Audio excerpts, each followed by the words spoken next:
बिस्मिल्लाहिर्रहमानिर्रहीम। Dear friends, अस्सलाम वालेकुम। डियर फ्रेंड्स, आज हमारे लेक्चर जो है सेकंड लेक्चर है स्पेसिफिक परफॉर्मेंस ऑफ कॉन्ट्रैक्ट पर।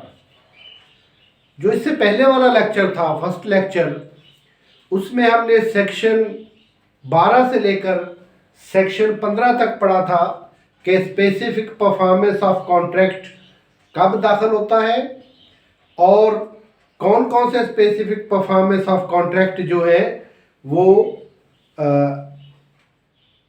सू हो सकते हैं, कॉम्पेल हो सकते हैं, कोई भी पार्टी कॉम्पेल करवा सकती है। आज हम पढ़ेंगे सेक्शन 16 से लेकर सेक्शन 20 तक स्पेसिफिक परफॉर्मेंस ऑफ कॉन्ट्रैक्ट के।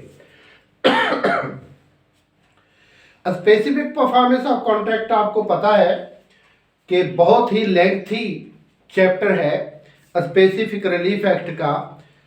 ऑलमोस्ट सेक्शन 12 से लेकर सेक्शन 30 तक जो है वो specific contract, specific relief act का ये चैप्टर जो है स्पेसिफिक कॉन्ट्रैक्ट का जो है ये कंसिस्ट है सेक्शन 12 से लेकर सेक्शन 30 तक।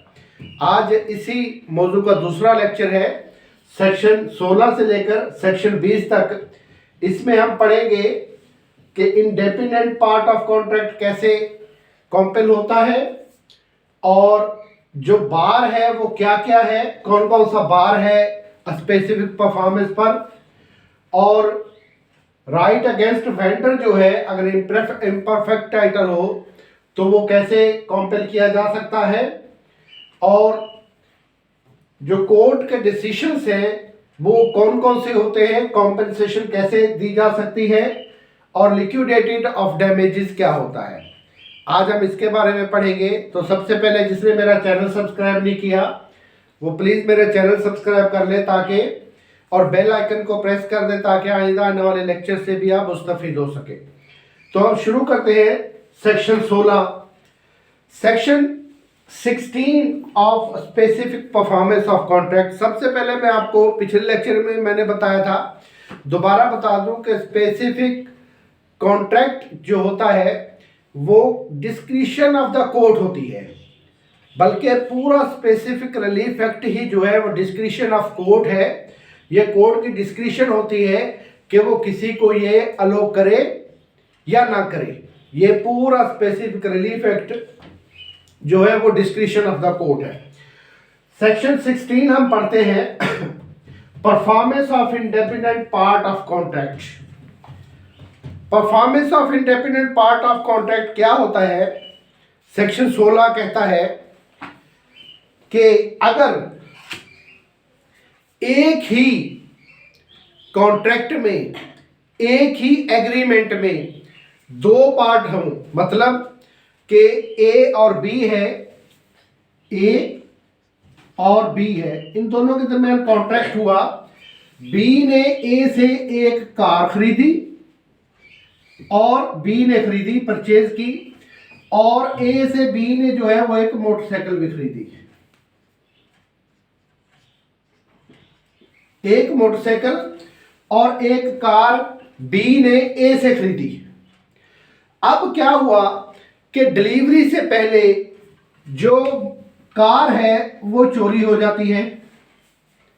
अब ये कॉन्ट्रैक्ट एक ही कॉन्ट्रैक्ट है, उसमें उसने कार भी खरीदी और बी ने जो है वो कार भी खरीदी और मोटरसाइकिल भी खरीदा ए से। अब डिलीवरी से पहले कार जो है वो थेफ्ट हो जाती है, चोरी हो जाती है, तो क्या ये कॉन्ट्रैक्ट जो है ये खत्म हो जाएगा या इनमें से कोई भी पार्टी कॉम्पेल करवा सकती है? तो सेक्शन 16 कहता है कि अगर एक ही एग्रीमेंट में वो दो पार्ट पर मुश्तमिल हो, यानी कार हो और मोटरसाइकिल हो, या कोई भी दो चीजें हो, दो पार्ट पर मुश्तमिल हो, और एक पार्ट जो है वो सीज हो गया, यानी कार जो है वो चोरी हो गई। जब कार चोरी हो गई तो कार तो अब डिलीवर हो ही नहीं सकती। तो क्या मोटरसाइकिल, अगर बी कहता है कि मैं अकेला मोटरसाइकिल नहीं खरीदता क्योंकि कॉन्ट्रैक्ट में कार और मोटरसाइकिल दो चीजें हैं, लिहाजा मुझे दोनों चीजें मुहैया की जाए, तो सेक्शन 16 कहता है नहीं, सेक्शन 16 कहता है एक जो है ए जो है वो बी को सू कर सकता है, कोर्ट में ले जा सकता है कि वो अकेला जो मोटरसाइकिल बचा है उसे खरीदे, परचेज करे और अपना पार्ट परफॉर्म करे। या अगर ए कहता है कि कार चोरी हो गई है और मैं मोटरसाइकिल आपको नहीं बेचूंगा, तो बी जो है वो ए को सू कर सकता है और इसे कॉम्पेल कर सकता है कि तुम जितनी हद तक कॉन्ट्रैक्ट जो है वो मुकम्मल हो सकता है, पार्ट में मुकम्मल हो सकता है, तो उसका एक पार्ट जो है मोटरसाइकिल वो परफॉर्म किया जाए। सेक्शन 16 इसी के मुतालिक है कि अगर कॉन्ट्रैक्ट जो है वो एक ही कॉन्ट्रैक्ट है, वो दो पार्ट्स में है और एक पार्ट जो है वो सीज हो जाता है, अनपरफॉर्म्ड हो जाता है, तो दूसरा पार्ट जो है वो परफॉर्म किया जा सकता है। परफॉर्म करना पड़ेगा, किसी एक पार्टी को दूसरी पार्टी सू कर सकती है। यह है सेक्शन 16। अगर इसके बारे में कोई आप मुकम्मल सेक्शन 16 के बारे में कोई जजमेंट पढ़ना चाहते हैं तो एक जजमेंट नोट कर ले। 1993 SCMR, पेज नंबर है 804। ये बहुत ही अच्छी जजमेंट है जो पूरे सेक्शन 16 को, पार्ट ऑफ द कॉन्ट्रैक्ट को कवर करती है। ये आप पढ़ ले तो आपको पता, आप पूरा जो है सेक्शन 16 इसमें कवर हो जाता है इसी जजमेंट में। अब सेक्शन 17 कहता है कि bar against vendor with bar in other cases of performance in part except section 14, 15 और 16। अब सेक्शन 17 कहता है कि एक कॉन्ट्रैक्ट हुआ ए और बी के दरमियान, कॉन्ट्रैक्ट हुआ ए और बी के दरमियान, किस चीज का? 100 एकड़ का, 100 एकड़ का। बी ने जो है वो ए से 100 एकड़ खरीदे। अब बी कहता है कि मेरे पास 100 एकड़ के पैसे नहीं है, लिहाजा आप मुझे 50 एकड़ सेल करें, बाकी 50 एकड़ नहीं करें। तो सेक्शन 17 जो है वो बार लगाता है, बी जो है वो इससे ए से सिर्फ 50 एकड़ नहीं खरीद सकता, वो पूरा कॉन्ट्रैक्ट जो है वो कंपेल करवाएगा, पूरा कॉन्ट्रैक्ट जो है वो सुएबल है। इस वजह से ए जो है वो बी को सू कर सकता है कि मुझसे 100 के 100 एकड़ खरीदे जाए। सेक्शन 17 बार लगाता है कि कोई कॉन्ट्रैक्ट जो है वो आधा जो है वो 50% जो है वो परफॉर्म नहीं हो सकता, उस कॉन्ट्रैक्ट को पूरा परफॉर्म करना है, सवाए सेक्शन 14, सेक्शन 15 और सेक्शन 16 जो हमने अभी भी पढ़ा। इनमें सेक्शन 14, 15 और 16 में जो कंडीशन है उन कंडीशंस के अलावा जो है वो कोई भी एग्रीमेंट जो है वो आधा 50% परफॉर्म नहीं हो सकता, उसको पूरा का पूरा परफॉर्म करना है। सेक्शन 14, 15 और 16 क्या है? 16 तो हमने अभी पढ़ा, सेक्शन 14 और 15 ये मैंने अपने पिछले लेक्चर में पढ़ाया था। सेक्शन 14 है कि ऐसा कॉन्ट्रैक्ट जिसमें जो परफॉर्मेबल पार्ट है वो लेस है, यानी परफॉर्मेबल पार्ट जो है वो लेस है और अनपरफॉर्म्ड पार्ट जो है वो लेस है और परफॉर्मेबल पार्ट जो है वो लार्ज है। सेक्शन 14 कहता है यानी अगर बी ने ए से 100 एकड़ खरीदे, लेकिन जब वो वहां पर माप करने के गए, मेजरमेंट करने गए, तो वो 100 की बजाय उसमें सिर्फ 98 एकड़ थे, उसमें सिर्फ 98 एकड़ थे, 2 एकड़ जो प्रॉपर्टी थी वो कम थी। तो ये सेक्शन 14 कहता है कि ये कॉन्ट्रैक्ट जो है वो कंपेलेबल है, परफॉर्मेबल है। इन दोनों पार्टियों में से कोई भी पार्टी अगर इसको इनकार करे तो दूसरी पार्टी इसको कोर्ट में ले जा सकती है। ये होता है सेक्शन 14।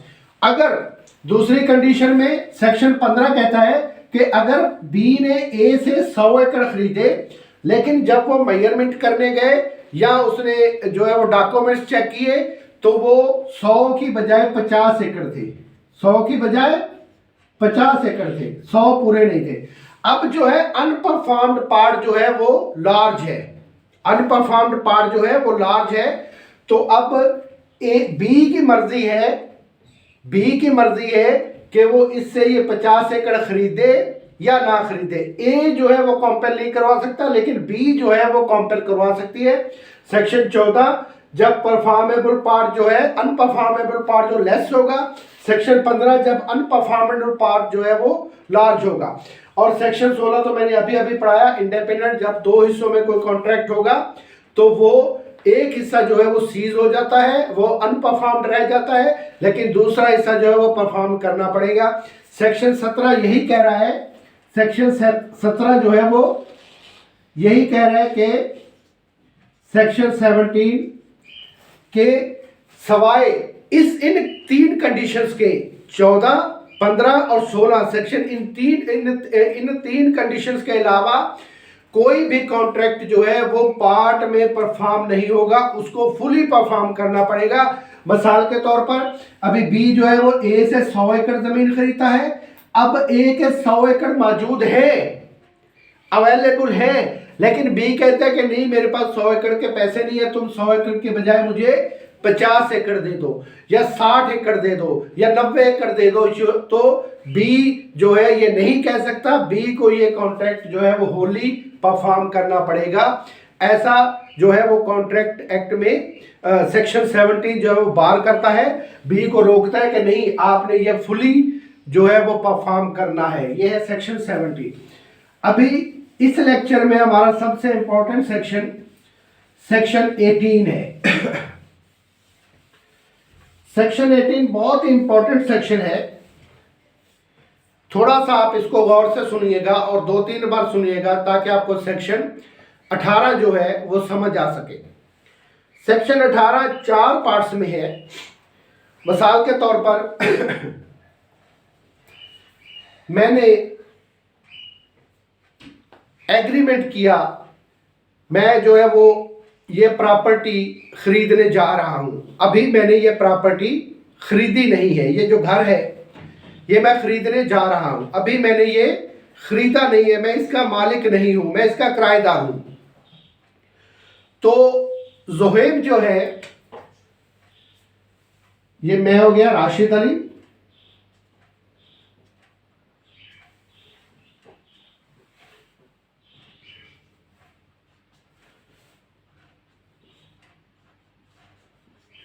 ये राशिद अली हो गया और ये जोहेब हो गया। अभी मैं हूं इस प्रॉपर्टी का किराएदार, मैं इस प्रॉपर्टी का किराएदार हूं। मैंने ये प्रॉपर्टी अभी खरीदी नहीं है, मेरा इस प्रॉपर्टी पर टाइटल नहीं है, लेकिन ये मैं प्रॉपर्टी जो है वो जोहेब को बेच देता हूं 50 लाख में। कितने में बेचता हूं? 50 लाख में जोहेब को बेच देता हूं, 50 लाख में। 50 लाख में मैं ये प्रॉपर्टी जोहेब को बेच देता हूं। अभी मैंने ये प्रॉपर्टी खरीदी नहीं है, अभी मैंने ये प्रॉपर्टी खरीदी नहीं है, मेरा टाइटल जो है इम्परफेक्ट टाइटल है, क्योंकि अभी तक मैं इसमें किराएदार हूं, मैंने ये खरीदी नहीं, लेकिन मैंने खरीदने से पहले ही ये प्रॉपर्टी जोहेब को 50 लाख में बेच दी। अब 1 महीने के बाद, 2 महीने के बाद, 2 साल के बाद, 4 साल के बाद मैंने ये प्रॉपर्टी खरीद ली। मैंने ये प्रॉपर्टी खरीदी 40 लाख में।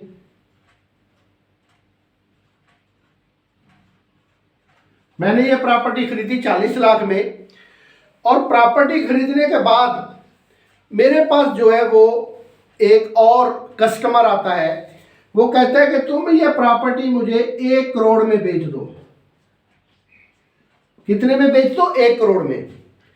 अब मैंने ये प्रॉपर्टी ऑलरेडी जोहेब को 50 लाख में बेची है, लेकिन जब मैंने इसका मालिक बन गया तो एक थर्ड पर्सन आके कहता है कि मुझे ये तुम 1 करोड़ में बेच दो। तो अब मैं क्या करूंगा?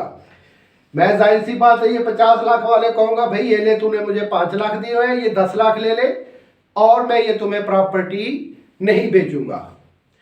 अब जोहेब जो है वो कोर्ट में चला जाता है मेरे खिलाफ और कहता है जनाब इसने ये प्रॉपर्टी मुझे 50 लाख में बेची थी, मुझसे इसने 5 लाख रुपए ले लिए हैं, अब इसे कहा जाए कि अपना कॉन्ट्रैक्ट जो है वो परफॉर्म करे।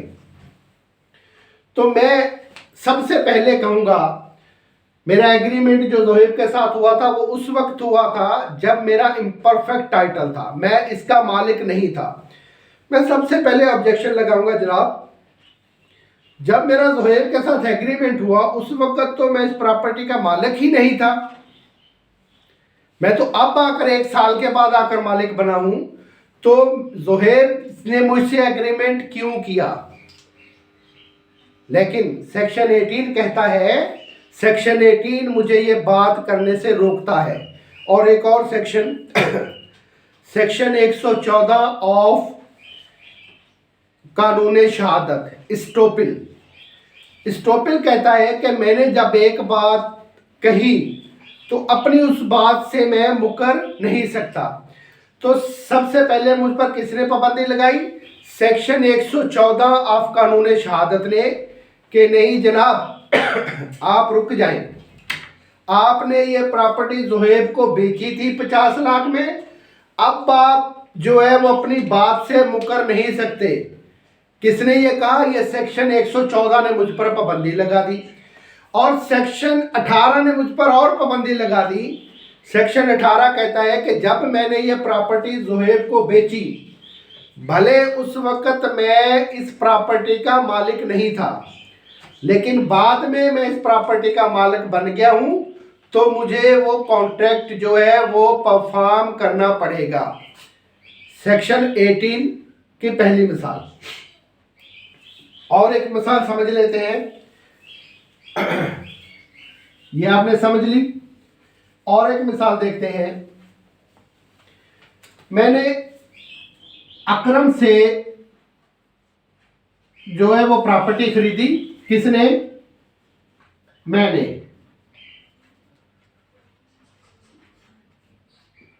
ये मैं हूं।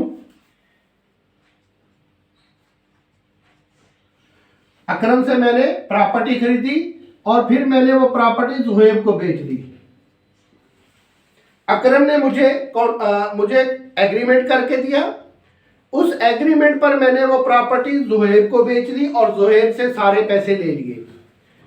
अब मैं इस प्रॉपर्टी में मेरा जो टाइटल है वो इम्परफेक्ट है, क्योंकि आपको पता है मैंने पिछले लेक्चर में पढ़ाया था कि कॉन्ट्रैक्ट जो है वो आपको कोई भी राइट नहीं देता, राइट ऑफ ओनरशिप आपको कॉन्ट्रैक्ट नहीं देता। कॉन्ट्रैक्ट सिर्फ आपको ये राइट देता है कि आप कोर्ट में जा सकते हो, इसके अलावा कॉन्ट्रैक्ट जो है वो कोई राइट नहीं देता। इस पर मैंने पिछले लेक्चर में आपको बहुत से केस लॉ भी बताए थे। अब अकरम ने मुझे प्रॉपर्टी बेची एग्रीमेंट के जरिए, मैंने वो प्रॉपर्टी जोहेब को बेच दी एग्रीमेंट के जरिए। अब जोहेब ने मुझसे खाता लेना है, मुझसे जो है वो प्रॉपर्टी का ओनरशिप यानी खाता लेना है, और मैंने अकरम से प्रॉपर्टी का खाता लेना है। अब अकरम मुझे खाता तभी देगा जब मैं अकरम को कहूंगा, क्योंकि मैंने प्रॉपर्टी आगे बेच दी है, इस वजह से मेरा तो इंटरेस्ट ही खत्म हो गया। तो मैं क्या करता हूं, मैं अकरम को कहता ही नहीं हूं कि मुझे खाता दो, क्योंकि अगर मैं अकरम से खाता लूंगा तो मुझे जोहेब को खाता देना पड़ेगा। तो इस सूरत में क्या होगा इस सूरत में जोहेब मुझे कोर्ट में ले जाएगा और कोर्ट को प्रे करेगा कि राशिद को मुझे कंपेल किया जाए कि मैं अकरम से कहूं कि वो राशिद को मुझे खाता दे, और फिर राशिद जो है वो जोहेब यानी मैं जो है वो जोहेब को खाता दूं। तो ये भी सूरत है सेक्शन 18 में। अकरम जो है उसके नाम पर इस प्रॉपर्टी का खाता है और मैंने अकरम से खरीदी और जोहेब ने मुझसे खरीद ली। अब मैं अकरम से खाता ही नहीं ले रहा, क्योंकि मुझे जोहेब को खाता देना पड़ेगा। जब मैं अकरम को कहूंगा तो अकरम खाता देगा। तो अब जोहेब जो है वो मुझे सू कर सकता है, कॉम्पेल करवा सकता है कोर्ट के जरिए कि मैं अकरम को कहूं कि वो खाता ट्रांसफर करे मेरे नाम, और फिर मैं खाता ट्रांसफर करूं जोहेब के नाम। ये हो गई दूसरी कंडीशन। अब ये दोनों कंडीशंस जो है वो मैं आपको अच्छी तरह आप समझ गए। अब तीसरी कंडीशन इसमें देखते हैं। ये पहली कंडीशन हो गई, ये दूसरी कंडीशन। अब तीसरी कंडीशन इसमें देखते हैं। मैं प्रॉपर्टी का मालिक हूं, मेरे नाम पर प्रॉपर्टी है, राशिद, मैं राशिद हूं, और जोहेब ने मुझसे प्रॉपर्टी खरीद ली, लेकिन मैंने ये प्रॉपर्टी बेचने से पहले ही जो है वो बैंक में मॉर्गेज करवाई हुई थी। बैंक में क्या करवाई हुई थी? मॉर्गेज।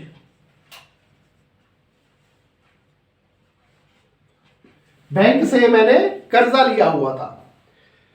अब मैंने ये प्रॉपर्टी जोहेब को बेच दी। अब मैं बैंक से प्रॉपर्टी रिडीम ही नहीं करवा रहा, यानी बैंक को कर्जा वापस ही नहीं कर रहा, मॉर्गेज खत्म ही नहीं करवा रहा, और जब तक मॉर्गेज खत्म नहीं होगी तो मैं ये प्रॉपर्टी जोहेब के नाम पर ट्रांसफर नहीं कर सकता। तो ऐसी सूरत में क्या होगा, जोहेब जो है वो मुझे कंपेल करेगा कोर्ट के जरिए, और कोर्ट से ऑर्डर करवाएगा कि मैं जो प्रॉपर्टी मैंने बैंक में मॉर्गेज करवाई हुई है उसे रिडीम करवाऊं, ताकि जोहेब अपना खाता ले सके। ये होगी तीसरी कंडीशन।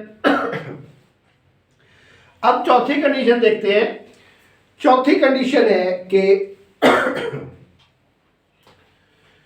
मैंने प्रॉपर्टी बेची जोहेब को,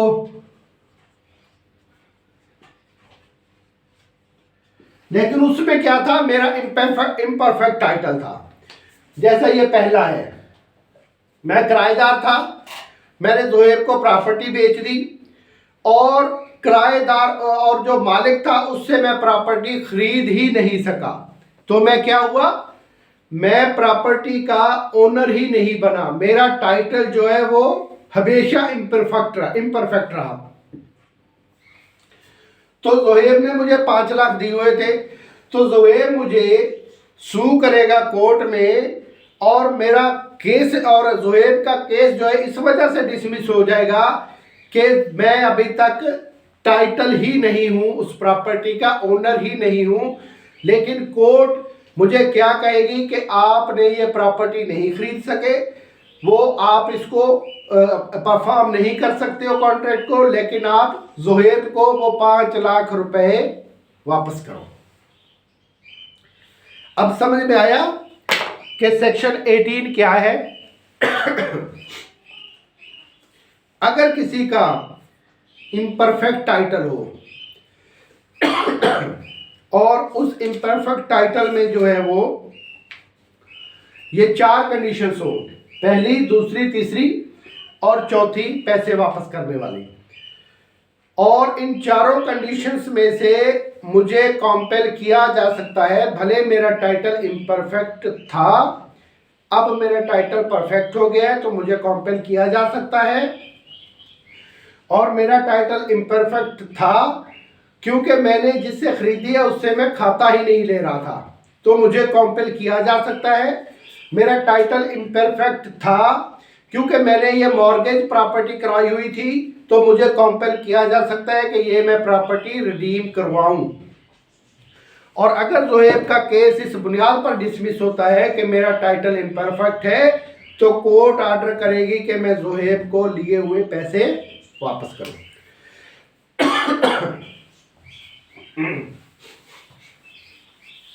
अब हम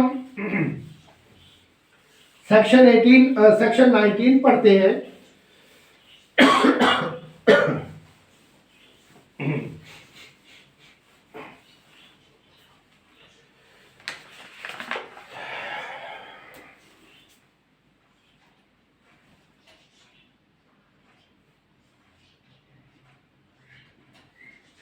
सेक्शन 19 है, इसमें नंबर 1 है,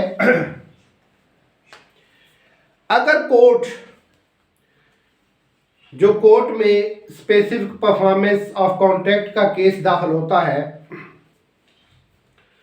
अगर कोर्ट ये समझती है कि इस कॉन्ट्रैक्ट में स्पेसिफिक परफॉर्मेंस नहीं हो सकती, स्पेसिफिक परफॉर्मेंस हो ही नहीं सकती, तो कोर्ट क्या करेगी? कोर्ट ऑर्डर करेगी प्लेंटिफ के नाम के प्लेंटिफ को जो है वो जो पैसे उसने प्लेंटिफ ने कॉन्ट्रैक्ट में दिए थे तो वो उसको कॉम्पेंसेशन देगी।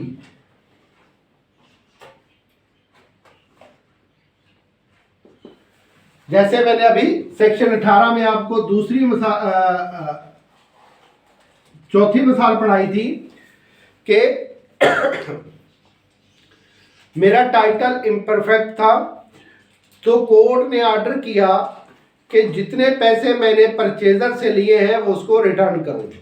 इसके साथ साथ कोर्ट कॉम्पेंसेशन भी अलो कर सकती है कि जो जोहेब का है उसको कॉम्पेंसेट भी किया जाए कि उसने आपको पैसे दिए थे तो उसे वो पैसे रिटर्न करके उसको कॉम्पेंसेट किया जाए, अगर कॉन्ट्रैक्ट जो है वो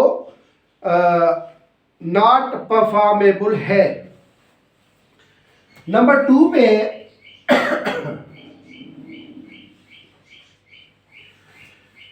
नंबर 2 पे जोहेब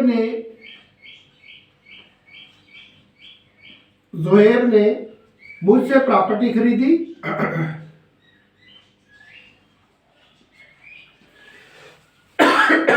जोहेब ने मुझसे प्रॉपर्टी खरीदी और मैं जोहेब को ना ही खाता दे रहा हूं और ना ही कब्जा दे रहा हूं। अब जोहेब कोर्ट में चला गया, कोर्ट में वो केस चला 10 साल और 10 साल तक वो जमीन का कब्जा मेरे पास ही रहा। कोर्ट ने देखा, कोर्ट ने ऑर्डर किया कि जो कॉन्ट्रैक्ट है वो परफॉर्मेबल है और मुझे हुक्म करती है कि मुझे कॉम्पेल करती है कि मैं ये खाता और कब्जा जोहेब को दूं, खाता भी दूं और कब्जा भी दूं। मगर मैंने तो 10 साल जोहेब को बेची हुई प्रॉपर्टी खुद इस्तेमाल की, तो वो 10 साल कहाँ जाएंगे? इसके साथ साथ फिर कोर्ट क्या करेगी? कोर्ट जो है वो कॉम्पेंसेशन भी अलो कर सकती है, कॉम्पेंसेशन भी अलो कर सकती है कि मैंने जो 10 साल तक प्रॉपर्टी इस्तेमाल की उसका मैं कॉम्पेंसेशन भी जोहेब को दूं। समझ में आया सेक्शन 19 कि अगर जो कॉन्ट्रैक्ट है कोर्ट समझती है कि वो डिसाइड करती है कि कॉन्ट्रैक्ट जो है वो नॉन परफॉर्मेबल है, परफॉर्म नहीं हो सकता किसी भी वजह से, तो कोर्ट जो है वो कॉम्पेंसेशन लेकर दे सकती है प्लेंटिफ को। लेकिन अगर कोर्ट ये समझती है कि जो कॉन्ट्रैक्ट है वो करेक्ट है और परफॉर्मेबल है तो कोर्ट जो है वो डेफिनेंट को हुक्म देगी कि अपना कॉन्ट्रैक्ट परफॉर्म करो, जमीन का प्रॉपर्टी का कब्जा भी दो प्लेंटिफ को और खाता भी दो, और इसके साथ साथ कोर्ट कॉम्पेंसेशन भी दे सकती है, डेफिनेंट को हुक्म कर सकती है कि तुम जो प्लेंटिफ को है वो कॉम्पेंसेशन भी अदा करो।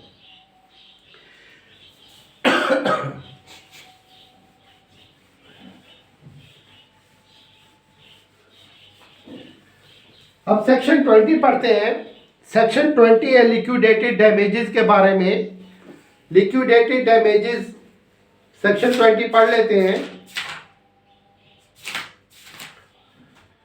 Liquidation of damages not a bar to specific performance. A contract otherwise proper to be specifically enforced may be thus enforced though a sum be named in it as the amount to be paid in case of its breach and the party in default is willing to pay the same.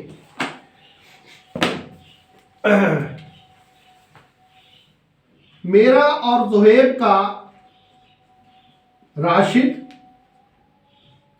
और जोहेब, मेरा और जोहेब का agreement होता है और मैं जो वो 10 एकड़ जमीन जो है वो जोहेब को बेचता हूं और जोहेब मुझे 5 लाख रुपए एडवांस के तौर पर देता है। मैंने 10 एकड़ जमीन जोहेब को बेची, जोहेब ने मुझे 5 लाख एडवांस दिए और 50 लाख बाद में देने थे। एग्रीमेंट में लिखा हुआ है कि अगर मैंने ये 50 लाख रुपए इससे लेकर 10 एकड़ का खाता ना दिया तो मैं जोहेब को डबल पैसा, यानी अगर मैंने 5 लाख रुपए एडवांस लिए और 5 लाख एडवांस लेकर बकाया पैसे ना लिए और जोहेब को खाता ना दिया तो इस 5 लाख का डबल यानी 10 लाख अदा करूंगा। 5 लाख का डबल यानी 10 लाख अदा करूंगा। अब एग्रीमेंट में ये शराइत लिखी होती है ना, एग्रीमेंट में ये शर्त लिखी हुई है कि अगर मैं जोहेब को खाता ना दूं तो लिए हुए पैसों एडवांस का डबल उसको दूंगा। अब सेक्शन 20 कहता है कि मैं कहता हूं जनाब ठीक है, मैंने ये 5 लाख रुपए इससे लिए थे और एग्रीमेंट में ये लिखा हुआ है कि मैं इसको 10 लाख रुपए दूंगा अगर मैं परफॉर्म ना करूं तो मैं 10 लाख देने के लिए तैयार हूं। अब मुझसे ये 10 लाख ले ले और कॉन्ट्रैक्ट खत्म करें। सेक्शन 20 सिंपल ये कह रहा है कि अगर कॉन्ट्रैक्ट में ये शर्त लिखी हुई है कि लिक्विडेशन ऑफ डैमेजेस की, लिक्विडेटेड डैमेजेस की, तो लिक्विडेशन ऑफ डैमेजेस के लिए अगर मैं तैयार हूं उसको डबल अमाउंट देने पर, तो ये डबल अमाउंट लेकर कॉन्ट्रैक्ट खत्म किया जा सकता है। Thank you my dear friends. अभी नेक्स्ट लेक्चर में हम जो है इसको भी पूरा करेंगे और जो है वो अपना लिमिटेशन एक्ट का एक दूसरा लेक्चर रहता है वो भी पूरा करेंगे। Thank you so much.